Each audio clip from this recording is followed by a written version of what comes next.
131 ये गुलाम बैठे हुए हैं पार्टियों के। इनको केवल मूला थमा दिया कि मूरी पकड़े रहो, जब चाहो खोटो, अपने रिश्तेदारों खिलाओ, तुम खाओ। मतलब पैसा तुम्हारे तक सीमित, तुम्हारे पद तुम्हारे तक सीमित, समझे। समाज की बात मत करना, तमाचा लगेगा 2 मिनट में लेकर बाहर पार्टी से लात मार के बाहर निकल दिया जाता है। ये गूंगे हैं, बहरे हैं, आंखें होते हुए दिखाई नहीं दे रहा, कान होते हुए सुनाई नहीं दे रहा, जीभ होते हुए जबान नहीं खीलती है। किस बात के लीडर है, कैसा एमपी है। मेन चीज तब होश में आएंगे ये एक एक एमपी जो हमारे समाज का ठेका और रिजर्वेशन चुन के जाता है, उसको उसके घर से निकाल के 4 जूते मारो कि तेरी जिम्मेदारी रिजर्वेशन से, तू किसी भी पार्टी में जा, लेकिन मेरे हेतु की बात कर। जब तक ईवीएम जिंदा है, मोदी को हटाने वाला इस देश की कौन कहे, भारत कौन कहे, विश्व में पैदा नहीं हुआ है। और आज तुम बैलेट करवा दे, मोदी अगर 56 इंच का सीना है, एक बार ही अगर मोदी जीत जाए तो मेरे को जिंदा करवा देना। जिनको हम नेता मान रहे हैं ये गद्दार हैं समाज के। एक इंग्लिश में कहावत है, बार्किंग डॉग्स सेल्डम बाइट, भौंकने वाले कुत्ते कभी काटते नहीं हैं। ये भौंकू कुत्ते हो गए हैं। समाज डूब रहा है, संविधान खत्म हो रहा है और इनको नींद आ रही है।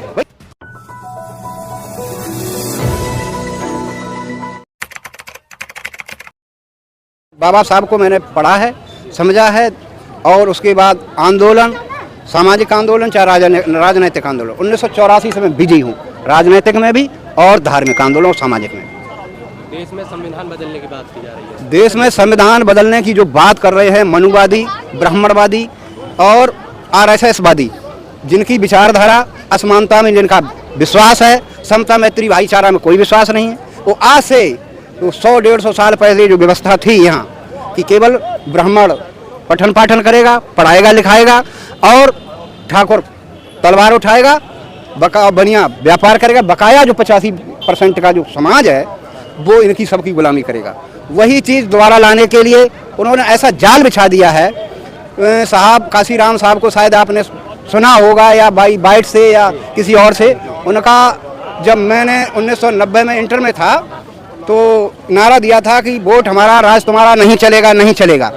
उसी पीरियड में ये राजीव गांधी जो इंदिरा गांधी का बेटा था, उत्तर प्रदेश क्या पूरे देश के अंदर कांग्रेस की सरकार थी, और जब साहब ने इस तरह ललकारा कि वोट हमारा राज तुम्हारा, नहीं चलेगा नहीं चलेगा, और ये करके दिखा दिया उत्तर प्रदेश के अंदर, कांग्रेस का सुपड़ा जब साफ हो गया तो कांग्रेस और इन मनवादियों को, आरएसएस वादियों की नींद आराम हो गई कि आज को तो ये उत्तर प्रदेश जा रहा है मेरे से, कल को पूरा देश चला जाएगा।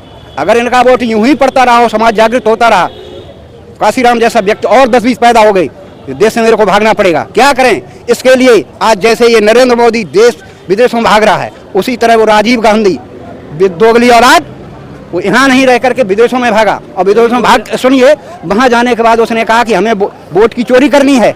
अगर डायरेक्ट वोट बैलेट से पड़ेगा तो उसकी चोरी नहीं हो सकती है, हेरा फेरी में 10-20-50 वोट आगे पीछे हो सकते हैं, लेकिन लाखों और हजारों वोटों की चोरी हम नहीं कर सकते।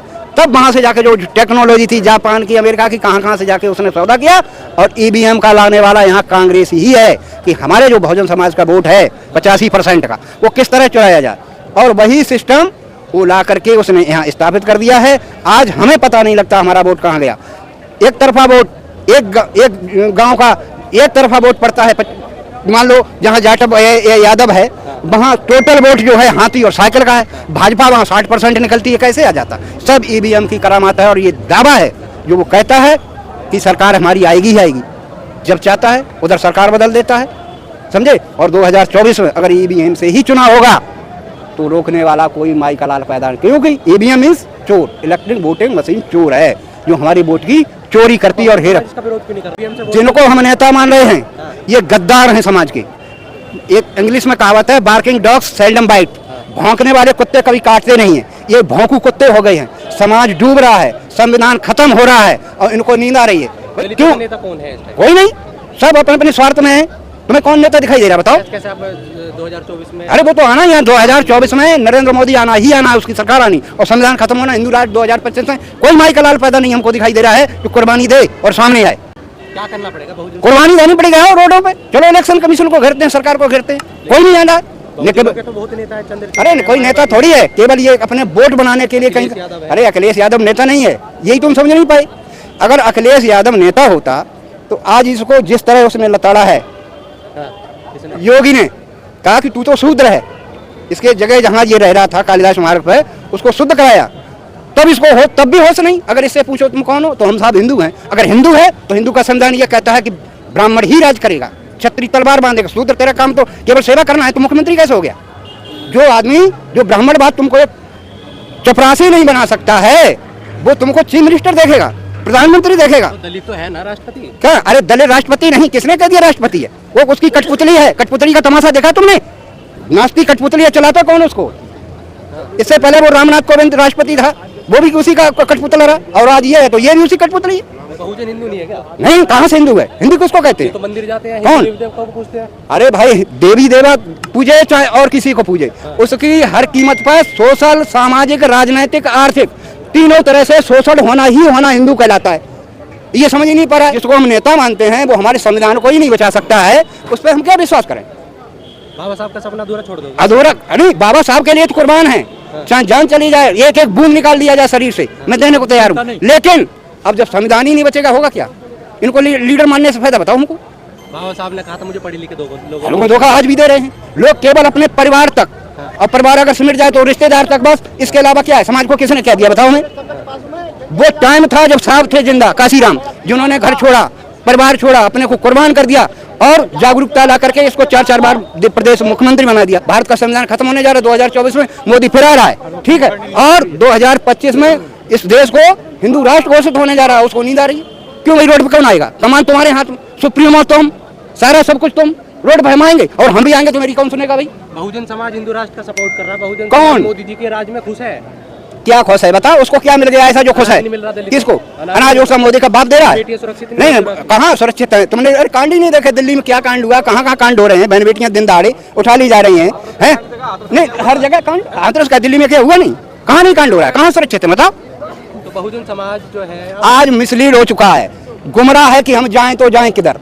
लीडर है नहीं कोई जो उसको रास्ता दिखाए। हैं जो 131 ये कितने बैठे रहे पार्लियामेंट मेंबर हैं? 131 ये गुलाम बैठे हुए हैं पार्टियों के। इनको केवल मूला थमा दिया कि मूरी पकड़े रहो, जब चाहो खोटो, अपने रिश्तेदारों के खिलाफ तुम खाओ। मतलब पैसा तुम्हारे तक सीमित, तुम्हारे पद तुम्हारे तक सीमित, समझे? समाज की बात मत करना, तमाचा लगेगा 2 मिनट में लेकर बाहर पार्टी से लात मार के बाहर निकल दिया जाता है। ये गूंगे हैं, बहरे हैं, आंखें होते हुए दिखाई नहीं दे रहा, कान होते हुए सुनाई नहीं दे रहा, जीभ होते हुए जबान नहीं खीलती है। किस बात के लीडर है? कैसा एमपी है? मेन चीज तब होश में आएगा ये एक एक एमपी जो हमारे समाज का ठेका और रिजर्वेशन चुन के जाता है, उसको उसके घर से निकाल के 4 जूते मारो कि तेरी जिम्मेदारी रिजर्वेशन से, तू किसी पार्टी में जा, लेकिन मेरे हितों की बात कर। क्यों नहीं करता? आज भारत का संविधान जब खत्म हो जाएगा, रिजर्वेशन होगा नहीं, तू आएगा कहाँ से? कहाँ रखेगा अपने बच्चों को? सरकारी नौकरी कहाँ है यहाँ पर? अरे सरकारी तो बात ही छोड़ दो, सरकार वो तो पॉलिसी यही है कि इन लोगों को गरीब, लाचार, बेबस कैसे बनाया जाए, यही प्लानिंग चल रही है इसकी। मोदी सरकार ने प्राइवेटाइजेशन करके, मोदी सरकार का नहीं, ये कांग्रेस, नहीं, ये कांग्रेस की सोच थी, जिसको मोदी सरकार ने पानी देके उगा के उसके फल तोड़ रही है।